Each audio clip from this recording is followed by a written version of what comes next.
All right, so here we are in 2023 season. Um, we are one third of the way through, so I figured that was a good stopping point for a little update. 54 games in. Let's go to the standings. The Orioles are 31 and 23, one game out of first place behind the Red Sox, who are actually projected to come in last. We'll see if they can keep that up. They don't have that great of a roster. Around the league, the White Sox, defending World Series champs, are leading the division. Twins in the hunt. Indians and everybody else, not so much. Um, Looks like maybe a 2 to 3 team race in the West right now. Astros, A's, and Angels.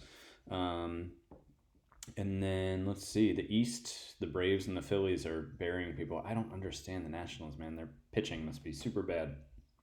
Um, let's see. They're 10th in runs scored and 11th in runs against, even with Mookie Betts. It looks like they have some injuries. Soto's still not back. Okay, they have a bunch of injuries and bad pitching. Um, and then the Cardinals have gotten hot to charge to the top of the NL Central, which they've pretty much dominated since 2020 in my sim. Cubs are better than expected. And then the West, like always, is the Dodgers and the Padres. There's a bird right outside my window chirping. I don't know if you can hear it. So the O's are a game and a half up in the first wild card spot. Pretty good. So let's look at the team statistics for how we got there. So, of course, March 1 game was opening day, which I did the live broadcast for 0-1, but then went 17-11 and 14-11 in May. This includes starting the season 0-6, so April started 0-5. And then also had a 6-game losing streak in May. So 2 6-game losing streaks, and I'm still 31 and 23. Take that. Runs scored fourth with 281. Runs allowed first, 230. That was helped by I just shut out the Rangers 3 out of 4 games. But I changed managers because of concerns about how my pitchers were performing, and it looks like some of that has helped for sure. Having a manager who has better relationships with the pitchers, and the improved defense doesn't hurt either. Byron Buxton helping for sure. All right, lineups. Let's just sort by WAR to start. Ryan Mountcastle. So if you pretty much if you multiply all this by 3, you'll get what the guy's on pace for. So he's on pace for like 7.5 WAR, 7.6 according to this. I guess they're rounding up somewhere. So Mountcastle and Verdugo really leading the way in terms of WAR, but hitting wise, Larnach is right there with him in runs created plus. All of these are elite all-star level numbers: 160, 162, 154, all 55 to 60% above league average with the bat. More traditional stats, Larnach is on pace for over 50 home runs. Mountcastle's on pace for mid 40s. So yeah, those 3 are doing really well at the bat with the bat. Nick Maton, he's still on pace for what, like 3.6 WAR, 3.7 WAR, which is solidly above average. Really good, but his bat has been bad. His defense has been good. He's been 4% below league average with the bat, which is fine. If he was about league average with the bat and put up 4 WAR per season, that's a really good player. Obviously not where he was last year, but he's been really cold lately. At the plate, he had a pretty decent April and then really trailed off in May. So we'll see what comes of him. Austin Hayes just continuing his ways as he's been here. A dude who hits a lot of home runs, on pace for like 36, and otherwise is pretty league average. That's pretty much what he's been. Carlos Correa, this 104 runs created plus is better than he's been for me. So we'll take that.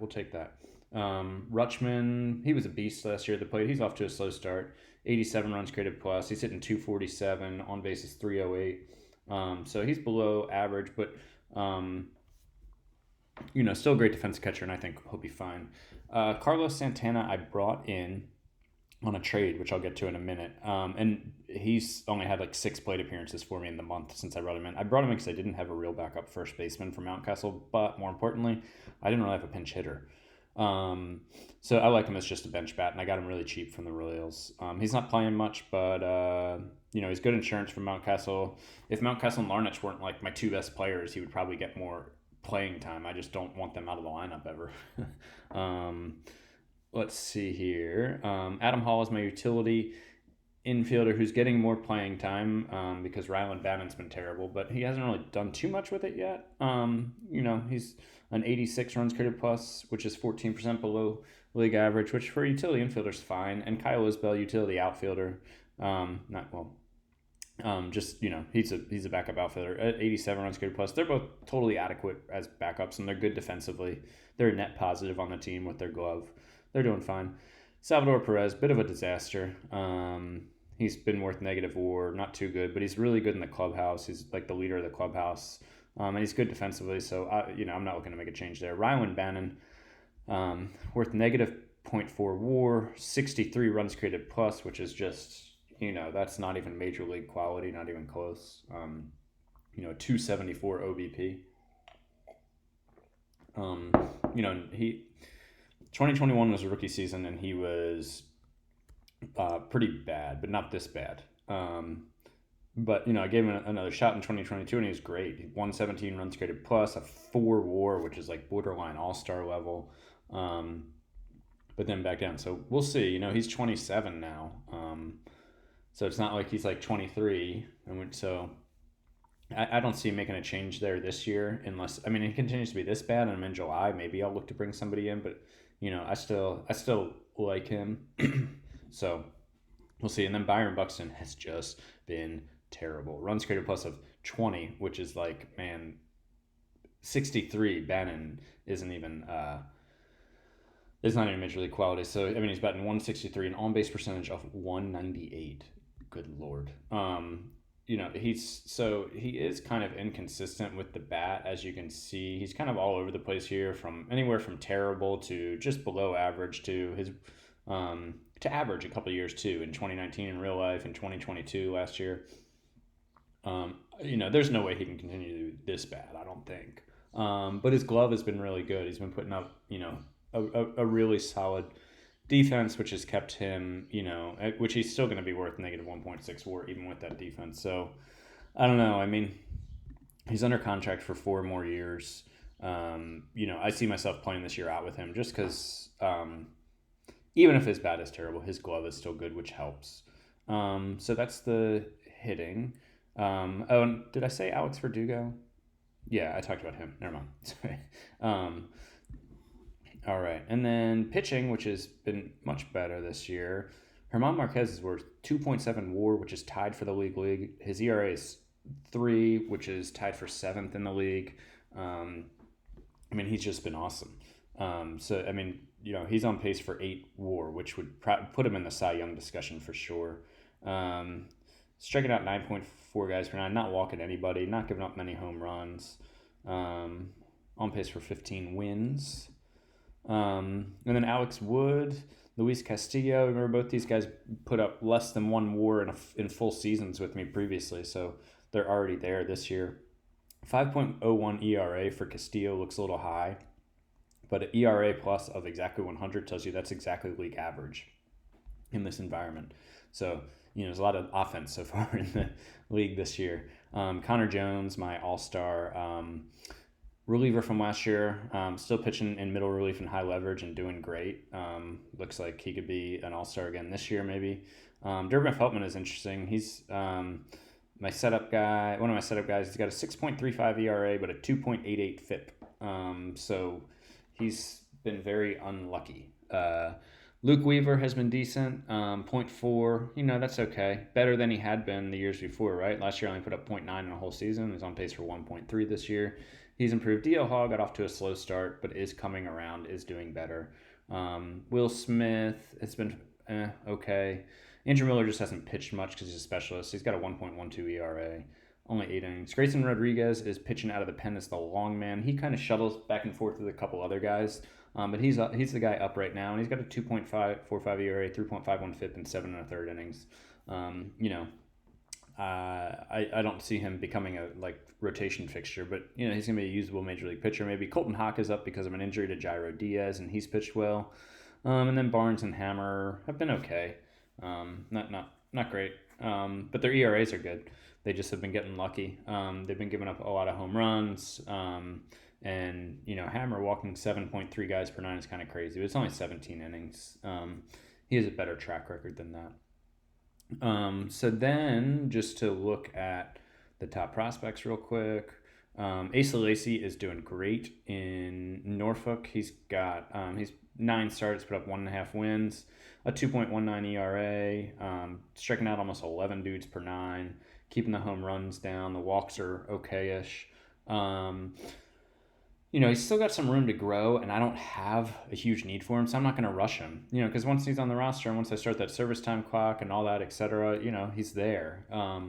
And so, 45 overall, 60 potential. Again, these ratings I don't follow as Bible, but also, like, if you combine that with, his current versus potential here, he's still got some room to grow, and I don't need him up right now. So I'm going to keep him down, even though he is about to turn 24. Let's see. Brady Corrigan is doing okay in Double A. That 4.09 ERA, 5.2 FIP, but walks is the big deal with him. But he's got them down to 4.9 this year. I don't know. Maybe he's starting to finally grow into that potential at 24 years old. Gunnar Henderson, shortstop of the future, off to a solid start in Double A. 103 runs created plus, which is fine. His shortstop rating bumped up again. He's looking like he could be a major league shortstop for sure. Bob Maldonado is still 17 in the international complex. Tejada is off to a rough start in Double A. Drew Bowser, who can play second base or shortstop, is currently getting some playing time at third base to bump that rating up. He was my first round pick in 2020 after Lacy in the supplemental round, and he's looking like he's a major league player quite possibly. Mitchell Stone is a pitching prospect who's doing okay. Jack Perkins was my first round pick last year. He's off to an okay start in high A. 5.23 ERA, FIP right around there. Nothing great. At 23, you'd like to see more from him, but we'll see what comes. And a lot of the rest of my prospects are really haven't started yet, many of them, because they're in low A or rookie ball.